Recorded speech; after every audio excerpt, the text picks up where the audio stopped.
basta. Ito mga nakakariton, ang tawag dyan is sniper. Yan, yung may tinda ng grapes. Tinan mong grapes nyo, di ba? Yan, sniper ang tawag. Bakit kamo? Pagka may huli, sipat. Wala na to. Hopeless case na to. Alam ko naman, meron papel yan. Alam ko naman, na-aprobahan yan. Hindi naman niya ilala. What's up mga kayon? Welcome back pa rin syempre dito lang sa Joe Malone TV. Tunay na balita, walang kinakampihan, sumasalamin sa katotohanan lamang. Hi sa lahat ng viewers ni Joe Malone TV ha. Oh, please subscribe and click the notification button ha. God first.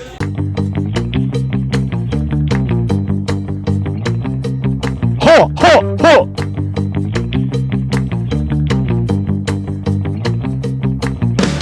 Hoo-ah! Yeah! The good time!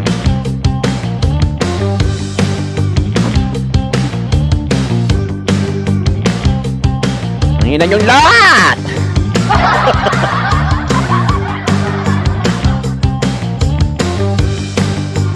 Ano nang ginawa nyo sa Divisoria? Diyos ko naman. Ang lupit nyo, nahiya pa kayo. Grabe na yung ginawa ninyo. Grabe to masasaksihan nyo mga kayon. Talagang mapapailing ka. Pero bago yan, the good times muna tayo ha. Ha! Come on, come on, come on, come on, come on! Pasok na mga suke, ha? Huwag tayong papayag na merong maupong iba.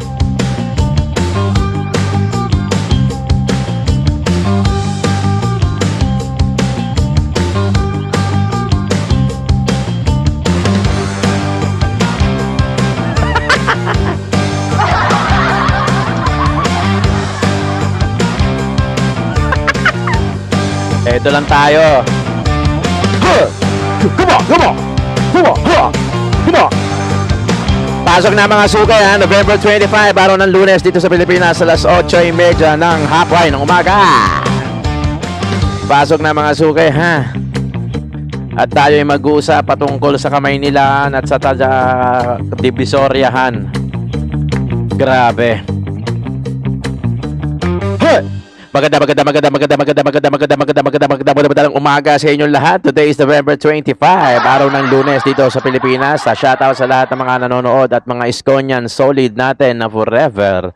Iskonian, saan lupalop ka man naroroon? Attendance check tayo dyan sa comment section below. Please let me know kung saan lupalop ka nanonood. Para malaman natin kung saan lupalop na rin umaabot etong video natin. Diyos ko po. Santissima, Santa Maria, Santa Ana, Santa Elena, Santa Monica. Lagyan natin ng konting echo para medyo intense. Yo, yon. Shout out sa lahat ng mga major sponsors natin. Siyempre, Sir Christian, kay Ma'am Sophia ng Davao, Singapore. Maraming salamat sa ating sound system. Alright. Palakpakan naman dyan. Alright. Thank you, thank you. Siyempre, sa mga viewers natin na nagpapadala sa GCash natin, siyempre si Sir Ronald, si Ma'am Melcy, si Pyro Mel, si Ma'am Janet ng Japan. Mga lagi nanonood, thank you. Pero kahit wala kayong ipadala, welcome na welcome kayo rito. Basta wag lang kayo mag-skip ng ads. Yan. Doon naman sa mga bagos, click the subscribe button. Tapos click mo na din yung notification bell. Kasi pag subscribe lang, ano ba yun? Pwede kang hindi ma-notif. Unlike nung click mo yung bell, manonotif ka every time na may upload tayo. Tapos, paki-like and share na rin yung ating video sa YouTube. Ito, malaking bagay yon. Grabe. Do not skip my ads. Tapos, like and share. Kahit wag ka na magpadala.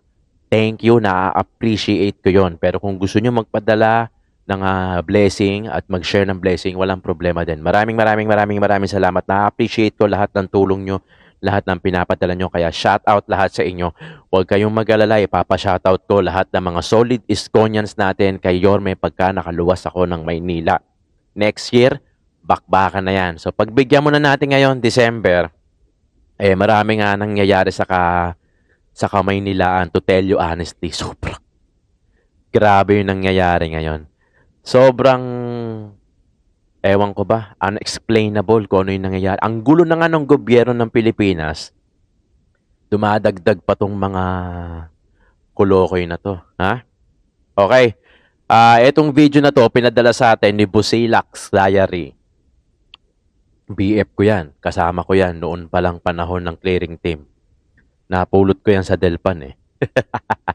Napulot ko yan sa Delpan at sinenya sa akin itong video na to. Madalas to nagsasend na akin video. Hindi lang naman to. Pati sila Manager TV, sila Rochelle, Batang Maynila, si Kalsada TV, lagi niya nagpapadala sa akin. Yan. Sino pa ba? Yung mga nagpapadala sa akin ng video tapos nire-react natin. Sa kanila galing ito. Kaya alam nila kasi nasa malayo ako. Kaya talagang nagsashare sila ng blessing through video. Kaya thank you kay BF, Busilak, Manager TV, Rochelle, Batang Maynila, Independent Vloggers PH, pati na rin kay Kalsada. Ito naman si Kalsada, parang kapatid na. Ang turing ko dito, grabe. Okay, eto na, ha? Eto na, tinarantado na ang Divisoria. Parang nakaupo si Erap. Sa sobrang dami na ng mga vendors ulit. Diyos ko naman, ayaw ko ba? Traffic na. Grabe, anong ginawa nyo? Anong ginawa nyo? Dati naman malinis to, di ba? Dati namang malinis ang Divisoria. Bakit ngayong kaliwat kanan na yung mga vendors? Panoorin natin tong sinend sa atin ni Busilak. Ano to?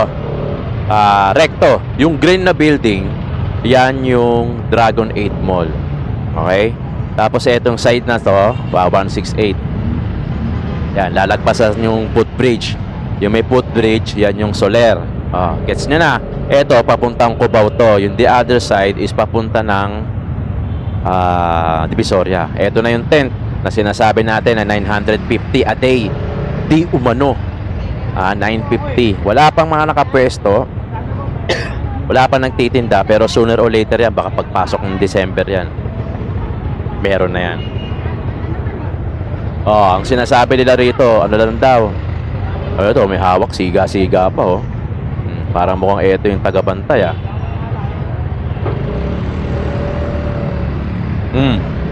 Dami. Bangketa na yan, Bangketa na yan. May team pa sila rito, Parang Pasko sa Divisoria. Parang gano'n, Meron pa silang tema, no? Ayan, traffic na. Diba? Ayan yung mga pendo sa gilid, Ayan, dami, Ang daanan nasa gitna. Kabilaan yung mga vendor. Traffic na. Ayun, sa kabilang side, meron pa din. Grabe na ginawa niya sa Divisoria.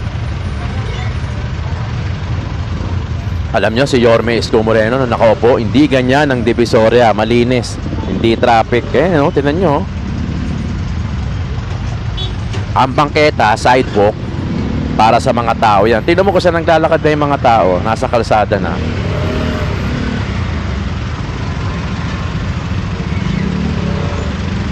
Grabe, no? Ayan, no? Kita mo, yung mga e-trike. Kasi hindi lang jeep yung bumabiyahe, pati e-trike, bumabiyahe na rin. Ayan, no? Traffic na rito sa side na to. Grabe yan. What more? Sa December, ayan, no? May nakapark pa ng motor. Tapos, ang gagawin nila, ibabaling nila yung sisi dito kay ilahan natin konti. Ibabaling nila yung sisi kay Yorme Isko Moreno. Kesyo daw yung mga pinaupo ni Yorme Isko Moreno, mga general at mga department heads, dun ngayon tinatapon yung sisi kay Yorme Isko Moreno. Di ba? Well, in fact, sila naman yung nakaupo. Tingnan mo yan, no? May motor, may kartilya, may motor, may mga stock. Grabe, Tingnan mo. Kabilaan.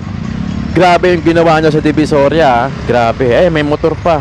Hayahay ang buhay ng mga vendor sa Divisoria. Ako na nasasabi sa inyo, hindi nyo pwedeng pagbigyan lahat ng vendors na makapagtinda sa Divisoria dahil kung pagbibigyan nyo lahat yan, Diyos por Santo, puno yan. Mapupuno ang buong Divisoria, ang Claro M Recto sa mga vendors pa lang. Kung pagbibigyan lahat, parte ng disiplina yung hindi mapagbibigyan lahat. Merong masasakripisyo. Huwag sasama ang loob nyo kasi parte yon ng disiplina. O sasabihin nyo, Naghahanap buhay naman kami ng patas kesa naman magnakaw.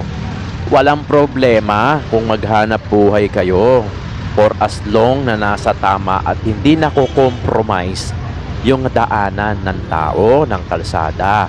Kumbaga, hindi ka nakakaperwisyo ng iba. Sa tingin nyo, yung ganyang klase, tinan mo naglalakad na sa kalsada, oh. Ayan, oh, ayan sa kabila, oh, sumasakay sa gitna. Si nanay, ayun, oh. Nakapula, naglalakad sa gitna. Ito, may bata, ayan, oh. Tatawid, oh.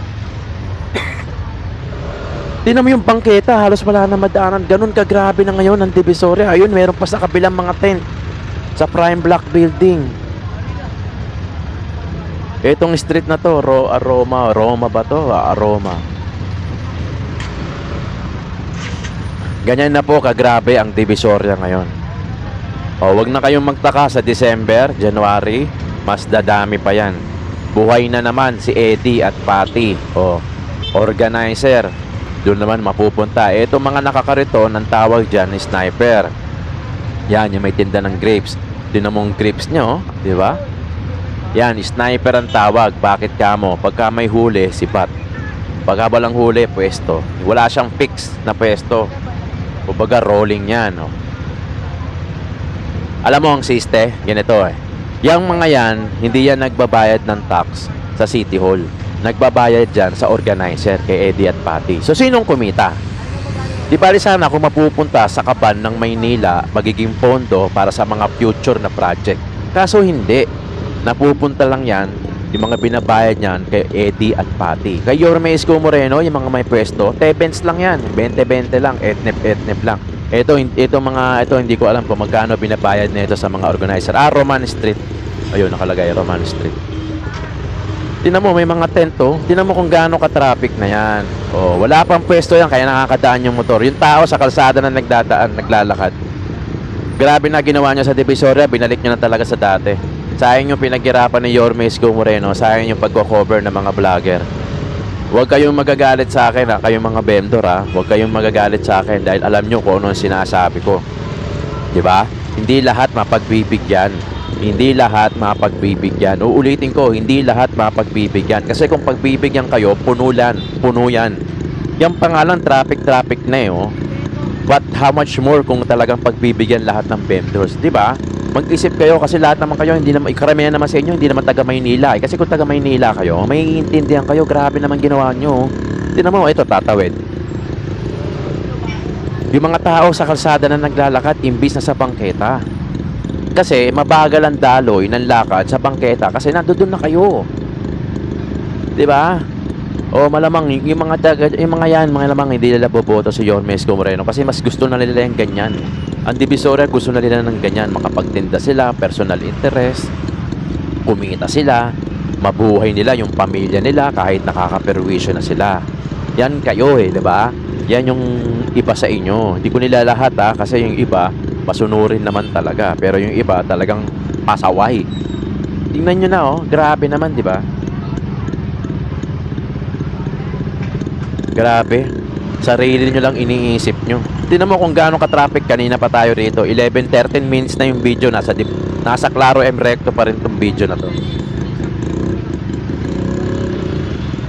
Wala na. Halo-halo na tao oh.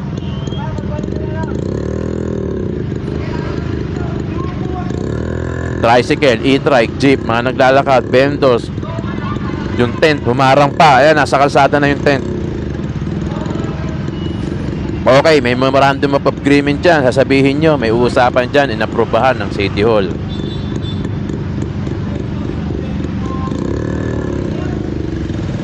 National Road. Ang Claro M Recto, ha. Tingnan nyo naman.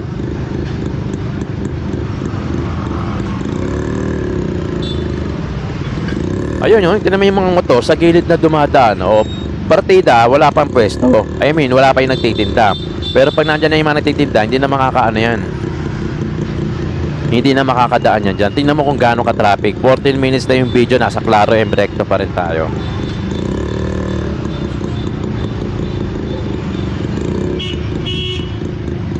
Wala na to. Hopeless case na to.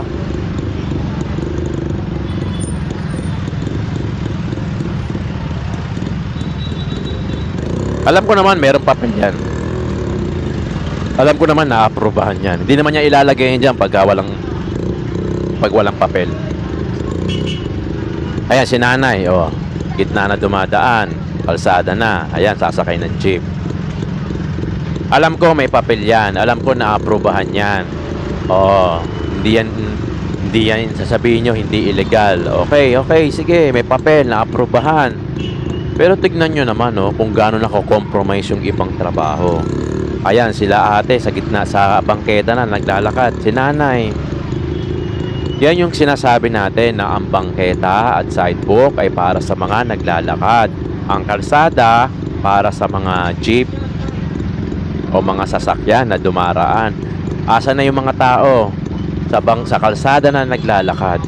Yung mga vendors nasa bangketa. Yung mga yung mga mamimili nasa bangketa. Yung mga gustong maglakad lang nasa kalsada. Paano kung mahagip yan? Sino may kasalanan? Kung may kasalanan yung naglakad sa kalsada. Siyempre, sasabihin, ba't hindi ka naglakad sa bangketa? Wala nang madaanan eh. Slow traffic na yung bangketa sa dami ng mga nakaharang.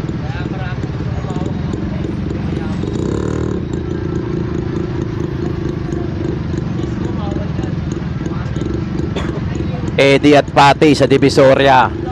Buhay na naman.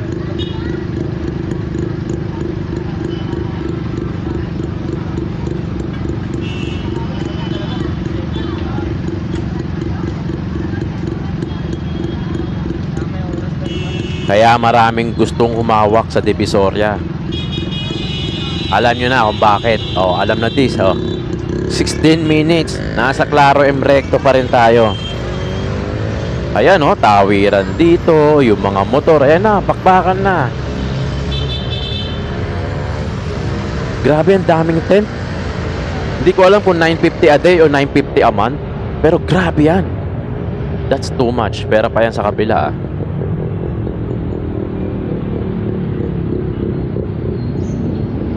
Alright. Grabe yun. Sobrang nakakasama ng loob.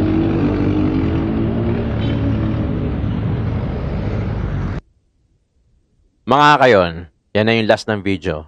17 minutes inabot bago makapag-U-turn sa Abad Santos. Grabe, no? Tingnan nyo naman ang ginawa sa Divisoria. Eddie at Patty, buhay na naman. Buhay na naman ang mga organizer dyan. Diba? Anong ginawa nyo sa Divisoria?